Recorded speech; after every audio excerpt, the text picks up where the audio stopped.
तो चलिए दोस्तों, आज मैं आपको लेके चलती हूँ प्रयागराज, यानी हम महाकुंभ चलते हैं और त्रिवेणी संगम में हम स्नान करेंगे। हम सभी लोग निकल चुके हैं भोपाल से प्रयागराज के लिए।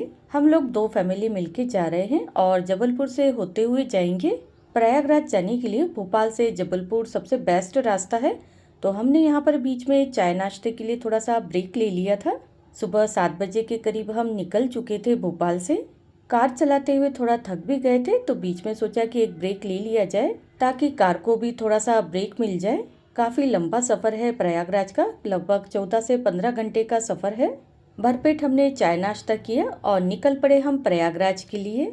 जब हम भोपाल से निकले तब हमें काफ़ी सारी गाड़ियां हमें मिली, जैसे गुजरात की, क्योंकि गुजरात वालों के लिए ये भोपाल और जबलपुर रास्ता सबसे बेस्ट होता है। तो आप देख सकते हैं रास्ते में हमें बीच बीच में काफ़ी सारी गाड़ियाँ वापस जाते हुए भी दिख रही है और ये सभी गाड़ियाँ ना प्रयागराज होते हुए वापस जा रही है। इस टाइम तो मौसम बहुत ही ज़्यादा नॉर्मल है, ज़्यादा गर्मी भी नहीं है और ना ज़्यादा ठंड है। तो बस हम प्रकृति का सौंदर्य और आनंद लेते हुए आगे बढ़ते हुए जा रहे थे। आप सभी को मालूम होगा कि संगम नगरी में कुंभ मेला 13 जनवरी से शुरू हो चुका था और ये मेला 26 फरवरी तक ही चलेगा, यानी महाशिवरात्रि आखिरी दिन होगा कुंभ मेले का। 45 दिन तक चलने वाला ये कुंभ स्नान हिंदू धर्म में विशेष महत्व रखता है। बहुत ज्यादा भीड़ होने के कारण थोड़ा आराम से ही हम स्नान करने जाए ताकि भीड़ भी कम हो जाए। तो चलिए मैं आपको चलते चलते त्रिवेणी संगम के बारे में कुछ महत्वपूर्ण जानकारी दूंगी। त्रिवेणी संगम यानी गंगा यमुना सरस्वती तीनों का संगम है। ये देखिए, बातें करते करते पता ही नहीं चला कि जबलपुर कब आ गया। लगभग 11 किलोमीटर दूर है हम जबलपुर से। तो बस यहाँ से हमने गाड़ी को टर्न किया और चल दिए हम जबलपुर की तरफ। प्रयागराज जाने के लिए हमें यहाँ से जबलपुर से होते हुए रीवा जाना है। तो रीवा यहाँ से करीब 235 किलोमीटर दूर है। आप देख सकते हैं वीडियो में काफ़ी ज़्यादा गाड़ियाँ क्रॉस हो रही थी। इस रास्ते पर ना हमें तो महाराष्ट्र और गुजरात की ही गाड़ी दिखी और दूसरी तरफ भी आप देख सकते हैं काफ़ी ज़्यादा गाड़ियाँ जाते हुए भी दिख रही है। तो ये सब लोगों ने क्या है, स्नान कर चुके हैं और घर वापसी की तरफ निकल चुके हैं। तो यहाँ पर हम जबलपुर क्रॉस हो चुके हैं। सबसे पहले कटनी आएगा और उसके बाद में मैहर और उसके बाद में रीवा आएगा। दिन ढल चुका था और लगभग 6 साढ़े 6 बज चुका था। रास्ते में ना हमें काफ़ी ज़्यादा स्टेट की गाड़ियाँ भी दिखी। तो चलिए मैं त्रिवेणी संगम के बारे में आपको कुछ और जानकारी देती हूँ। पौराणिक मान्यता है कि इस संगम में डुबकी लगाने से सभी पाप धुल जाते हैं। गंगा यमुना का जो मिलन है वो साफ तौर पे देखा जा सकता है, लेकिन सरस्वती नदी जो है ना दिखाई नहीं देती है, वो अदृश्य है। हमें बताया गया कि रीवा से आगे एनएच पर काफी ज्यादा जाम लगा हुआ है, इसलिए हम सिरमौर के रास्ते चाक घाट के पहले वाले टोल पर हम पहुंच गए। यहाँ पर हमारी कंपनी का रेस्ट हाउस है, तो रात को हम यहीं पर रुकने वाले हैं और सुबह होते ही हम निकल जाएंगे संगम के लिए। अभी आते हुए ना हमें काफ़ी ज़्यादा जाम का सामना भी करना पड़ा, लेकिन हम कैसे तो भी निकल आए। और समझदारी इसी में है कि आगे न जाके यहाँ पर हम रेस्ट करेंगे और सुबह हम निकल जाएंगे। यहाँ पर हमने गाड़ी खड़ी की और सामान लेके हम चल दिए अपने कमरे की तरफ। कंपनी का रेस्ट हाउस था तो हमें खाने और रहने की कोई प्रॉब्लम नहीं हुई और न ही हमें रेंट किसी तरह का देना पड़ा। कई लोगों को तो होटल मिलने में भी बहुत ज़्यादा प्रॉब्लम हो रहा था। कई लोग तो रात में ही स्नान करके वापस निकल रहे थे, लेकिन हमने सोचा कि थोड़ा आराम करके फिर हम सुबह निकलेंगे प्रयागराज के लिए। तो यहाँ पर हमने रेस्ट हाउस में खाना खाया और रात को बहुत आराम से सो के और सुबह निकल चले हम प्रयागराज के लिए। रेस्ट हाउस में यहाँ पर हमने अपनी गाड़ी को खड़ा कर दिया। आगे का सफ़र हम दूसरी गाड़ी से तय करेंगे, यानी हमें कंपनी की तरफ से गाड़ी और ड्राइवर मिल गया था। मेरे हस्बैंड तो काफ़ी ज़्यादा थक चुके थे गाड़ी चलाते चलाते, और वो तो खुश हो गए कि चलो भाई अब गाड़ी चलाना नहीं पड़ेगा, ड्राइवर है अब वही गाड़ी चलाएगा। हस्बैंड के जो फ्रेंड है वो आगे बैठे, बाकी हम सब लोग पीछे बैठ कर और चल दिए रेस्ट हाउस से प्रयागराज की तरफ। हमें बताया गया कि चाक घाट से प्रयागराज रोड पर बहुत ज़्यादा जाम लगा हुआ है, तो हम यहाँ पर अंदर के रास्ते से निकल पड़े। खतौनी करगना होते हुए प्रयागराज मिर्जापुर रोड पर हमें पहुँचना है। गाड़ी में बैठे बैठे हम बोर हो रहे थे और काम भी हमें कुछ था नहीं, तो आपस में हम बात करते हुए और प्राकृतिक सौंदर्य का आनंद लेते हुए त्रिवेणी संगम की तरफ हम चल पड़े। 8 बजे के करीब हम निकल चुके थे और सुबह का मौसम तो बहुत ही ज़्यादा ठंडा था और रोड के जो दूसरी तरफ है बिल्कुल सामने में ना बहुत ही ज़्यादा कोहरा था, कुछ भी नहीं दिख रहा था। इस नज़ारे की जो फ़ोटो है ना खींचना तो बनता ही है, तो मैंने एक दो क्लिक तो निकाल ही ली और मेरा पूरा ध्यान तो सिर्फ अपनी वीडियो की तरफ था कि भाई मुझे जाते ही वीडियो डालना है और मेरी जो प्रयागराज की यात्रा है आप सभी के साथ में मुझे शेयर भी करनी थी।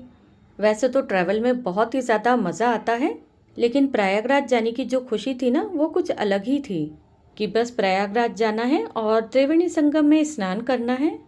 हम बहुत ही ज़्यादा भाग्यशाली है जो हमने भारत में जन्म लिया है। हमारे जो ऋषि मुनि है, देवी देवता है, उनका इतिहास कुछ अलग ही रहा है जिनके बारे में हमें जानना चाहिए और साथ ही साथ हमें उनका सम्मान भी करना चाहिए। हमें लगभग 3 घंटे के करीब हो चुके हैं और ये देखिए जाम हमें मिलना शुरू हो गया था, लेकिन हम धीरे धीरे आगे बढ़ रहे थे।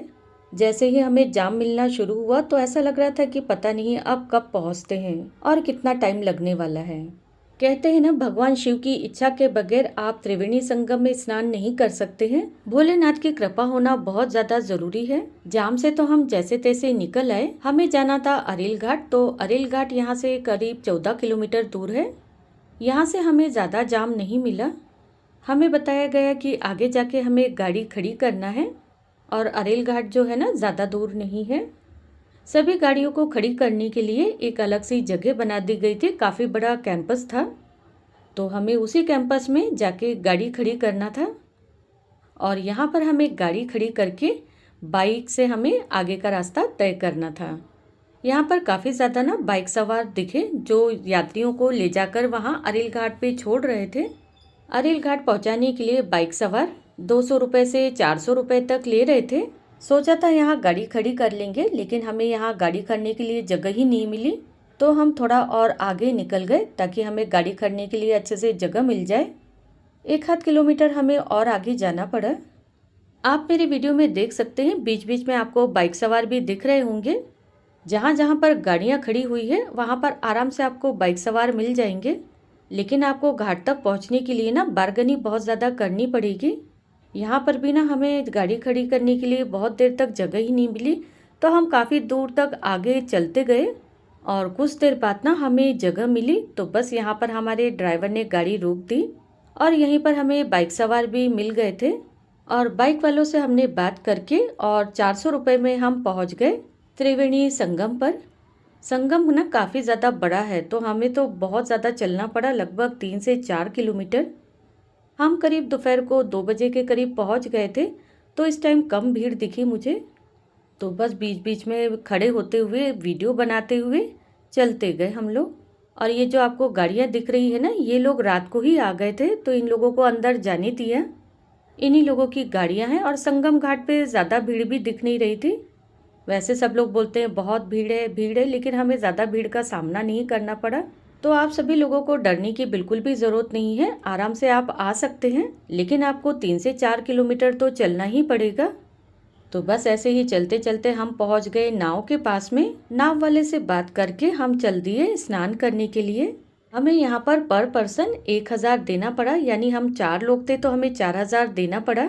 एक अलग ही खुशी होती है त्रिवेणी संगम में स्नान करने की, और मुझे तो ऐसा फील हो रहा था कि बस जन्म ही सफल हो गया। त्रिवेणी संगम के बीच में यहाँ पर नाव को खड़ा कर दिया गया था और हमने स्नान करके और निकल चले हम वापस अंदर। वहाँ हम ज्यादा फोटो खींच नहीं पाए थे और न ही मैं ज्यादा वीडियो बना पाई थी, तो हमने लौटते हुए थोड़ी बहुत फोटो क्लिक की और कुछ मैंने वीडियो बनाए। तो यहाँ पर करीब लगभग 5 बज चुके हैं और 5 बजे हमारा स्नान हो चुका था और थोड़ा सा अंधेरा भी हो गया था। दिन में इतनी भीड़ नहीं थी, लेकिन रात में काफ़ी ज़्यादा भीड़ हो चुकी थी और यहाँ से हमें बाइक मिल गई थी, तो बाइक से हम पहुँच गए अपनी गाड़ी के पास में। रात भर हमने रेस्ट हाउस में आराम किया और सुबह निकल चले हम वापस भोपाल। त्रिवेणी संगम में स्नान करने से ना पूरा मन शांत हो गया।